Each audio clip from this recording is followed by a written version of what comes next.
Hi hello friends, welcome back to Media Talks. நான் உங்கள் மௌனிகா. இன்னைக்கு தாங்க எனக்கு தெரிஞ்ச அந்த வேர்ல்டு வீக்காக கொஞ்சமாச்சும் பார்க்க முடிஞ்சிச்சு. ரியலி வந்து இன்றைக்கி வேர்ல்டு வீக்காக பேக்குன்னு தான் சொல்லும் அந்த ஒரு கார் சீக்வன்ஸில். ஸோ இந்த இடத்துல மனசுக்குள்ளேயே தான் பேசிக்கிறாங்க இப்போ வரைக்கும். எப்போ தான் வெளில சொல்லுவாங்க நமக்கு தெரியல. பட் அட்லீஸ்ட் விஜய் வந்து எந்த அளவுக்கு அவர் எந்த இடத்துல காவேரி வச்சுருக்காரு அப்படிங்கிறது உங்களுக்கு புரியுது.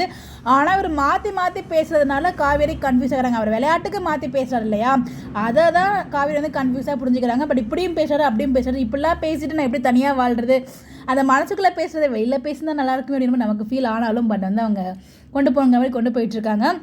இன்றைக்கி எபிசோட் ஒரு ஹாப்பியான எபிசோட் தான் இருந்துச்சு ஸ்டார்டிங்லேருந்து இப்போ வரைக்குமே. எனக்கு குமரனோட கேரக்டருமே ரொம்ப ரொம்ப அழகாக வந்து செதுக்கியிருப்பாங்க. ஸோ அதுக்கு மாதிரி வந்து அவங்க எல்லாருமே வந்து ஒவ்வொருத்தரும் அவரை பற்றி சொல்லும்போது நமக்கே வந்து அவ்வளோ அழகாக இருந்துச்சு. அதை பார்க்கும்போது நம்ம விஜய் வந்து பார்த்தீங்கன்னா அவர்கிட்ட விளையாடுவார் இல்லையா, அது எல்லாமே ரொம்ப நல்லா இருந்துச்சு. ஃபைனலாக அங்கேருந்து இவங்க 2 பேர் மட்டும் காரில் போகிற மாதிரி நினச்சிட்டே இருந்துச்சு. இதே மாதிரி தானே எதுக்கும் பிளான் பண்ணீங்க, லாங் ட்ரைவ் போகலாமா, அங்கே போகலாமா, இங்கே போகலாமா பிளான் பண்ணிகிட்டே இருந்தீங்க. அங்கேருந்து கால் பண்ணாங்க ராகினி.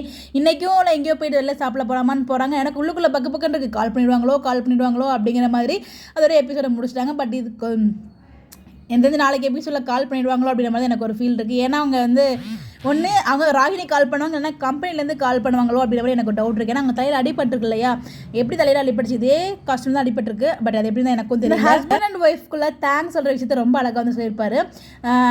தனக்கு தானே வந்து கன்னடை பார்த்துட்டு தேங்க்ஸ் சொல்கிற மாதிரி, நமக்கு நம்மளே தேங்க்ஸ் சொல்கிற மாதிரி தான் ஹஸ்பண்ட் அண்ட் ஒய்ஃப்குள்ளே தேங்க்ஸ் சொல்லணும் அப்படின்ற மாதிரி சொல்கிறேன். அந்த எல்லாமே ரொம்ப நல்லா இருந்துச்சு.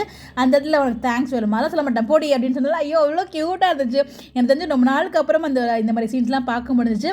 ஒரு டாம் அண்ட் ஜெர்ரி மாதிரி இருந்தாலும் அட்லீஸ்ட் அந்த நடுவில் பார்த்தோம் இல்லையா, அந்த சீன்ஸ்லாம் கம்பேர் பண்ணும்போது வந்து செம்ம சூப்பருங்க. இந்த ஸ்டார்டிங்லேயே நேற்றுக்குமே நல்லா இருந்துச்சு. ஜான் 1 அன்றைக்குமா சொதப்பிடுவாங்கன்னு நினச்சா சொதப்பெல்லாம் இல்லை, நல்லா கொண்டு போயிருந்தாங்க.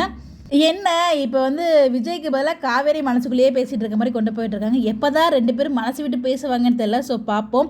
இன்றைக்கி எபிசோட் எப்படி இருந்துச்சு நீங்கள் பார்த்தீங்களா, மறக்காமல் கமெண்ட்டில் ஷேர் பண்ணுங்கள். எல்லாருமே கண்டிப்பாக வீக்கா ஃபேன்ஸ் ஹாப்பியாக தான் இருப்பீங்கன்னு நினைக்கிறேன். இன்றைக்கி ஹாப்பி என்னாச்சு எல்லாருமே அப்படின்ற மாதிரி தான். Thank you guys.